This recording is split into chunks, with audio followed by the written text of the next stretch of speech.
Bref, quand t'auras fini de me critiquer, on pourra commencer. Oh, quel numéro là. Hello. Salut tout le monde, bonjour à tous. On se retrouve... Oui, Salut tout le monde, bonjour à tous. Pourquoi oui. faire On espère que vous allez bien. On se retrouve aujourd'hui pour vous parler d'un nouveau jeu. Ce nouveau jeu, il s'agit du Eh, c'est moi la présentatrice Time Stories. de jeux de boîte. Voilà, le titre est écrit en tout petit. Ce qui est bien, c'est qu'on ne voit que moi dans un petit coin. Connasse. Time Stories. Vous allez incarner des agents du Time. Donc, C'est et, une agence intergalactique et vous allez qui voyager. a découvert comment voyager dans le temps. Et donc, grâce à cette technologie, que du chat. Celle du chat, ça va. Il m'a fallu un petit temps avant de percuter. Grâce à cette technologie qui va nous permettre de voyager dans le temps, vous allez traverser les époques pour résoudre certains mystères. Dans cette première boîte, vous allez être envoyé dans les années 1930 dans un asile de fous. Et vous allez... Et votre esprit va... Allez, vas-y, je te laisse continuer. Non. Hein? Votre esprit va être en gros transporté dans des réceptacles qui seront donc des pensionnaires de cet asile. Et vous allez devoir empêcher la création d'une faille temporelle. Donc voilà... Mais attention, Ah, là, j'ai pas, là, après, attention. l'habitacle Oui. dans lequel vous êtes... Le réceptacle dans lequel vous êtes Non, transporté. non. La machine qui fait que vous voyagez dans le temps ne peut pas vous préserver éternellement. Donc Donc si vous ne réussissez pas la mission à temps, eh ben, vous êtes renvoyé dans votre présent et vous êtes obligé de recommencer. C'est ça. Donc du coup, chaque échec va faire redémarrer à zéro, ou presque, la partie. On vous explique un petit peu plus en détail après. Donc vous avez vraiment une notion de temporalité, c'est vraiment une course contre la montre, il va falloir bien décider vos actions, communiquer, c'est vraiment un jeu coopératif. Donc on va détailler un petit peu comment ça marche après. A tout de suite, on met en place et on arrive tout de suite. Comme vous pourrez le constater, oh, putain. Oh oui. En fait, c'est le défaut de ce jeu, c'est que le plateau... Alors, le plateau est très grand, et vous devez l'utiliser pour tous les scénarios du jeu. Et donc, du coup, il s'abîme. Première chose, sur ce jeu, il y a un emplacement pour chaque chose. Ce que vous voyez au milieu là, c'est ce qu'on appelle la timeline. C'est un jeu, on va vous expliquer vraiment que 2-3 petites choses au niveau du placement. Parce que l'avantage de Time Stories, c'est que les cartes vous disent absolument tout. Par rapport au plateau. Donc là, au milieu, c'est la timeline. On a ce petit jeton qu'il va falloir placer. On vous le dit dès le début du jeu où le placer. Et en gros, ça va être votre compteur de temps. D'accord? Quand il arrive à 0, partie finie. D'accord? Et après, chaque emplacement correspond à des cartes. Voilà, on a tout un tas de cartes. Dans chaque scénario, on a un gros paquet comme ceci. Qui sont classés par Numéro. numéro. Qui là, en l'occurrence, ne sont pas classés. Ouais, alors on va pas le faire parce que ça va prendre 3 plombes. Mais dès le début du jeu, en gros, chaque carte va vous expliquer Comment installer le jeu. le lieu, Tout à fait. le jeu, pardon. Les 4 premières cartes du jeu vous disent comment installer, tout en ayant un aspect narratif, c'est-à-dire que vous êtes dans l'agence, vous êtes au niveau du vaisseau spatial de l'agence du Time, et ils vous disent, voilà, placez les cartes plan, donc c'est cette zone-là où il y aura la carte du lieu où vous allez être envoyé. Les codex, pareil, on vous expliquera à quoi ça sert dans le jeu. Et toute cette partie-là, ça va être la partie scénario. Donc c'est là où on va mettre les cartes. Vous voyez, il y a les lettres A, B, C, D, E, F. La lettre A, à chaque fois, ça va être un explicatif du lieu où vous vous trouvez. Par exemple, dans l'asile de fous, vous allez arriver dans l'entrée, dans la première pièce, dans le hall en gros. Donc là, ça va vous expliquer qu'est-ce qu'il y a dans chaque carte. D'accord? Admettons une petite fille, voilà, là vous voyez qu'il y a une petite fille, ici vous voyez qu'il y a un Je vais tableau. développer un lieu. Donc là, vous avez votre pioche, et en fait, je mets chaque carte face cachée déjà sur les lettres correspondantes. Là, j'ai la carte A. Là, j'ai la carte. B. J'y arrive pas. Non. Focus. C'est pas grave, c'est la carte B. Focus. C'est pas grave, c'est la carte B. Bon, c'est pas Bon, grave. c'est la carte B. C'est... Des... T'as mis le... Oui. Attends. dans chaque jeu de montant. Donc comme vous pouvez le constater, à chaque fois que vous allez dérouler un lieu... Alors attention, le cadrage va pas être comme... va pas être génial. On voit bien là? Tac. Voilà, donc vous avez vraiment le lieu.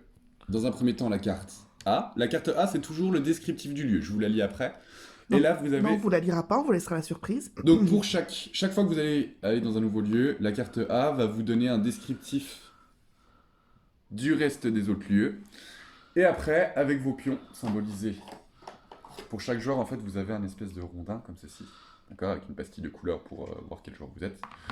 Vous allez dire, ben moi je vais aller là, parce que là, il peut peut-être y avoir des informations intéressantes. L'emplacement, c'est là. Ah oui, non, Parce que d'accord. sinon, on peut pas retourner Oui, la oui, oui, carte. sinon on peut pas retourner la carte. Et ainsi de suite, vous pouvez y aller à deux, vous pouvez... Voilà, il n'y a pas de souci. Et après, chaque joueur va prendre la carte de l'emplacement où il a été, va lire et réaliser les différents effets. Alors, le principe, c'est que vous soyez un minimum RP. Roleplayer. Hein? Parce que RP, les gens, ça Ah oui, fait pas pardon. forcément. On part du principe que vous avez un super pouvoir, vous, voyageur temporel, c'est que vous pouvez lire dans les pensées de vos collègues.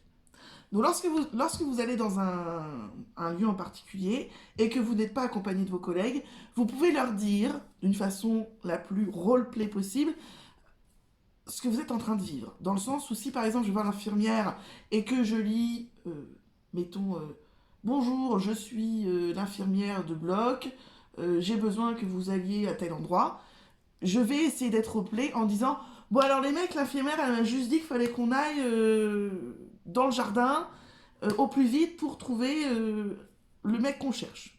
Donc le but, c'est pas de lire ce qu'il y a décrit sur la carte aux autres, c'est vraiment d'essayer de retranscrire au mieux les éléments que vous avez pu en tirer. D'accord? Après, on va... Donc, une fois qu'on a fait ça, des fois il va y avoir des combats, des fois il va y avoir ce genre de choses. Toute action que vous réalisez va vous coûter... vous allez baisser... À partir du moment où on fait un nouveau tour d'action, on baisse ce cran de 1. Donc, ce qui fait qu'on peut rester un moment sur un lieu.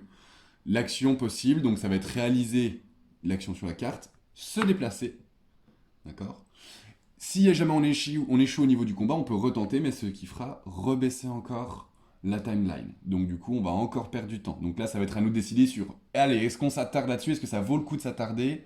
Ou est-ce qu'on laisse tomber et on va plus loin? C'est un jeu très très coopératif. C'est vraiment à nous de décider ensemble, d'accord? Il y a des... Il y a plein de choses que vous pouvez rarement faire tout seul. Parce que au niveau des combats, alors je vais vous montrer une carte au hasard.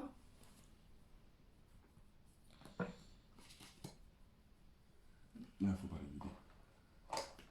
Oh, peu importe, hein, on va dire qu'il y a des jets de combat, des jets de machin, d'endurance, d'agilité, des trucs comme ça. Oui, On va non, pas s'embêter. au niveau du combat, vous pouvez tomber sur une carte comme celle-ci. Alors, j'essaye de vous cacher ce que ça raconte. Voilà, ça veut dire que la personne que vous combattez, elle a une force qui équivaut à 5. Si votre force à vous n'est qu'égale à 2, vous aurez forcément besoin de vos coéquipiers pour essayer de taper pour additionner vos forces. Ou en tout cas prendre plus de temps si vous essayez de le taper tout seul. Donc du coup, perdre du temps ici. Quoi qu'il en soit, que ce soit en combat, des fois vous aurez ce qu'on appelle ceux qui sont habitués à du jeu de rôle, vous aurez du jet d'agilité, du jet d'intelligence. Tout se fera avec ces dés. D'accord? La tête de mort représentera un échec. Et les autres... Riposte. Une riposte, pardon, donc ça veut dire qu'une contre-attaque en gros. Et les autres dés avec les petites étoiles symboliseront des réussites. Et il vous faudra un certain nombre de réussites pour réussir les différents défis qui vous seront demandés. Alors, comment on détermine le nombre de dés que vous allez lancer? Ça va être lorsque vous allez choisir vos personnages. Je vous en montre qu'un pour vous garder la surprise. Il s'agit de Madeleine Tilleul. Voilà comment se présente une carte personnage. Vous allez avoir à peu près son background et ses capacités. Ici, dans ce scénario-là, nous avons une capacité d'adresse, de bagou et d'attaque. Donc, la demande d'adresse, elle est à 2, c'est ça? Si je vois bien. Ouais, 2. Donc, je ne pourrai lancer sur un jet d'adresse que 2 dés. Sauf si j'ai des bonus au fur et à mesure du scénario qui vont se développer, si je trouve des armes, des bonus, Ou des équipements, oui, voilà. etc. que vous allez looter au fur et à mesure du scénario. Sur la carte ici, vous avez ce qu'on appellera votre armure et vos points de vie. Donc elle a une armure à 3, 2, 2. je sais pas. Donc, comme tout jeu de dés, enfin de dés, non, de date, aide-moi, De rôle. de rôle, si on m'attaque, que mon adversaire fait 3, j'ai 2 d'armure, donc je ne prends que 1 de dégâts. Donc je perds un point de vie. Et du coup, je perds un point de vie, mes points de vie sont ici, j'ai 3 points de vie. Voilà. Quand on est à 0, le réceptacle décède entre guillemets, mais on pourra le récupérer un petit peu plus tard. Pareil, ça c'est le genre de choses qui sera expliqué dans En fait, on part de l'idée que vous revenez, entre guillemets, dans la base, dans la base. et il vous faudra en gros un petit peu de temps pour retrouver votre réceptacle. Voilà. Voilà. Donc revenir en arrière avant qu'il ne meure et il retrouve du coup le groupe. Ça me paraît pas mal pour les règles là. À chaque fin de tour, Ah oui. chaque fois que vous allez changer de lieu, vous allez lancer ce dé, d'accord, qui va de 1 à 3. Et selon le résultat, vous allez faire baisser, en gros ça va être l'énergie demandée pour changer de lieu. Le temps que ça va vous prendre. Donc là en l'occurrence je fais 2, je baisse de 2. Donc ça, pareil, encore une fois, attention à vos changements de lieu. C'est-à-dire, faites-les intelligemment, parce que ça va vous prendre du temps de changer de lieu. Donc vous allez perdre beaucoup de temps, et une fois arrivé à 0, on le répète, partie perdue, on redémarre à 0. J'aimerais souligner deux choses. La première, c'est que faites attention à toutes les cartes que vous récupérez, parce qu'on a perdu pas mal de fois parce que un joueur très intelligent n'avait pas vu un élément important dans ses cartes qu'il avait gardées, qui était un élément Crucial. Elle parle d'elle quand elle dit... Voilà. Pour l'histoire. Alors en fait, la petite anecdote, sans vous spoiler, c'est qu'il nous fallait un élément particulier. Et on était... Enfin, il nous fallait 5 éléments, on en avait 4. Et donc, on a refait toute la map. Complète pour retrouver ce 5e foutu élément que Aurore avait dans les mains depuis le début, mais depuis un bon moment en tout cas. Depuis qu'on le cherchait, quoi. Et puis c'est après qu'il nous a fait « Ah, mais je crois que c'est ça !» On l'a tous insulté, clairement, parce que ça faisait un quart d'heure qu'on tournait en rond pour un truc qu'elle avait déjà. Donc voilà, c'est pour ça que la communication est vraiment intéressante, est vraiment importante surtout. Parce que c'est ce qui va vous faire avancer. Deuxième chose que je veux souligner, on survole volontairement les cartes, les règles et tout, parce qu'il y a ce plaisir dans Time Stories qui est que vous allez découvrir le jeu en même temps que vous allez y jouer. Il est vraiment bien fait par rapport à ça, donc c'est pour ça qu'on est assez succinct. Mais on reviendra un peu plus en détail sur ce qu'on pense du jeu. Voilà. Là c'est pour ça qu'on reste assez vaste dans les règles. Et dernière chose, on va vous montrer la boîte. L'avantage de la boîte, c'est que c'est des parties qui vont... Alors ça dépend des scénarios, il y en a qui vont durer juste 1 heure parce que vous avez été excellent. D'autres qui vont durer... On n'a jamais fait ça. Mais j'ai déjà vu sur les réseaux sociaux des gens qui avaient réussi des parties en 1 heure. Comptez à peu près 2 heures pour une partie. Si jamais c'est long, voire plus, hein, ça dépend des fois. Ah oui, si tu recommences pas. Si tu recommences, si tu recommences pas, Il y a des fois, vous allez vouloir arrêter en cours de partie. La boîte est très bien faite puisque vous allez pouvoir tout ranger. Donc là, c'est les cartes que vous avez débloquées. Là, c'est les joueurs que vous avez. Genre là, vous pourrez mettre vos personnages. Là, les cubes que vous avez, vos points de vie, vos machins. Là où vous en êtes sur la timeline. Enfin voilà, tout est fait pour que vous puissiez arrêter en cours de partie. Et reprendre là où vous étiez arrêté. Voilà. C'est vrai qu'il y a très peu de jeux à scénario où on voit où ça a été réfléchi en tout cas, ce genre de choses. C'est-à-dire que vous jouez, si vous n'y arrivez pas et que vous voulez relancer la partie, vous redémarrez à 0 quoi. C'est pour ça que vous avez ici deux compartiments, c'est-à-dire les cartes que vous avez épuisées et celles qui vous restent encore dans la pioche. Donc voilà. On se retrouve tout de suite pour vous dire ce qu'on en a pensé. Donc maintenant, attends, ça gratte. Ah bah tu sais qu'avec mes cheveux, je suis une vraie calamité. C'est vrai qu'avec tes cheveux. Bah oui, faut que je vienne avec toi quoi par exemple. On va vous dire ce qu'on pense vraiment du Time Stories. C'est un film, non. Tu veux commencer? C'est toujours moi qui commence à dire ce que je pense. C'est un jeu à chier que je déteste et que je vais vendre bientôt. Bah moi je te l'achète. Alors pourquoi non, c'est un jeu extra. Oh merde, vas-y. J'attends que t'aies fini de crever. Alors c'est un jeu... J'aime beaucoup. Donc c'est un jeu extra dans tous les sens du terme. On en avait parlé, c'est l'un de mes meilleurs potes qui m'en avait parlé. Léna, tu passes par là. Et c'est vrai que la façon dont il m'en avait parlé, je me suis dit que c'était pas mal, mais pas non plus extraordinaire. On a découvert le jeu, donc nous deux avec nos conjoints respectifs. Et moi, personnellement, je suis tombée fan, parce que l'intrigue du premier scénario est très très bonne. Comme je vous l'ai dit, le fait que les cartes vous disent comment jouer, vous expliquent les règles à chaque fois au fur et à mesure, vous n'avez pas non plus besoin de vous perdre 3 heures en règles, ni à y revenir en fait finalement, parce que tout est expliqué. Et ça vous demande de la recherche, de la coopération, l'énigme de fin quand même, voilà. Il y a 2-3 trucs, je pense par exemple à un certain labyrinthe aussi qui nous a demandé... c'est Alex qui l'a résolu, il me semble. qui nous a demandé beaucoup d'efforts. Il faut un minimum quand même de réflexion. Si vous n'avez pas les jeux où vous allez vous prendre la tête, c'est pas fait pour vous. Mais si vous aimez les jeux tels que Unlock ou ce genre de référence d'univers, j'allais dire, oui. Vous serez ravis. Et en plus de ça, les dessins sont beaux et... Et voilà, on a tout quoi. On a tout pour faire un bon jeu et passer un bon moment entre amis. Le seul défaut, il est vrai qu'on peut lui reprocher, c'est que quand vous commencez une partie à 4, il faut attendre d'être... Enfin, la bienséance veut que vous devez attendre d'être de nouveau ces 4-là pour continuer la partie. Mais généralement, en fait, c'est tellement addictif. C'est-à-dire qu'on veut tellement aller au bout de l'histoire que même si on rate... Non, on recommence. Ah, ça c'est vous. Hein. Moi, je suis pas de cette Oui, c'est vrai. Mais moi, en tout cas, j'étais comme ça. J'étais en mode non, on va au bout. Là, on y est presque, on y va. Même si on a perdu, on recommence.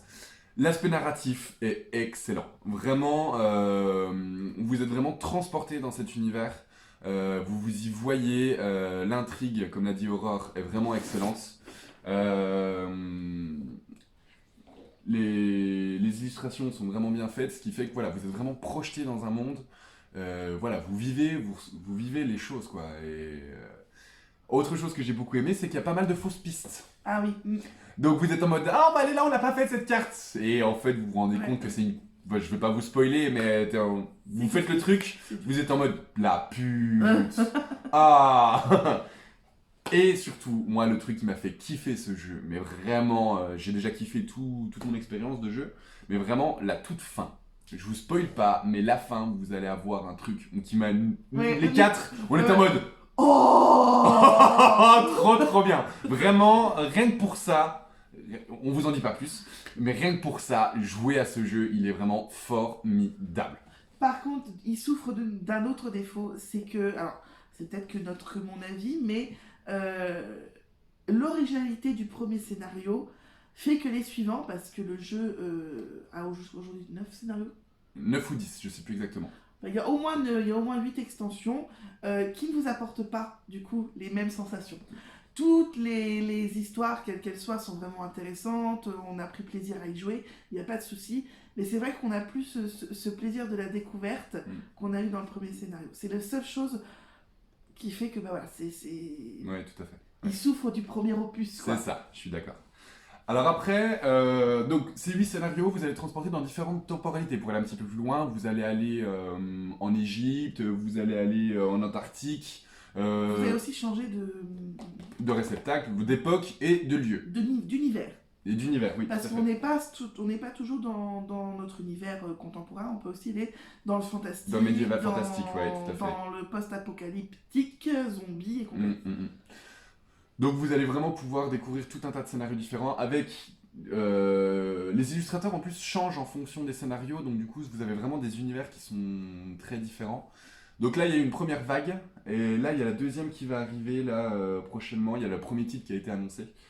Donc vraiment, voilà, chaque boîte a ses particularités, a ses petites règles, genre dans certains scénarios vous allez pouvoir changer de réceptacle en cours de route.